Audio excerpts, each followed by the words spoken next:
Hello guys, in today's video I will be showing you how to fix Roblox not responding problem. So the answer is easy, just go to the settings and then scroll down to the apps section. Then go to the search and search Roblox. Then go to the storage and here you will find this clear cache option, click on it.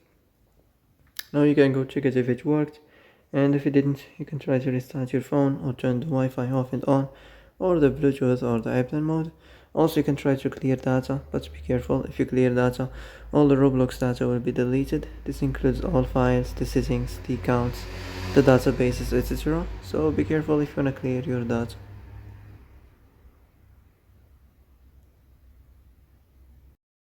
Oh, that's it for today's video. I hope this is the answer you've been looking for. If you like this video, don't forget to like and subscribe. And that's it. See you in the next video.